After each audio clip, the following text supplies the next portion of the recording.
Now it's time for update operations. There are two methods, updateOne and updateMany, that can be used for document updates. And of course, from the title, you can understand that updateOne updates just one document and updateMany can update simultaneously several documents. In the parentheses, you can pass several arguments to each of those methods. And they are query, update, and options. Each of those arguments is an object. In the query, you specify which documents you want to update.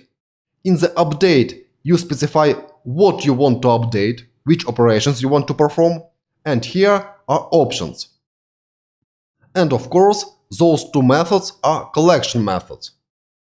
You cannot use those methods without update operators.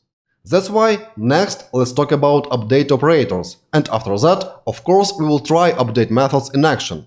See you in the next lecture. Bye bye.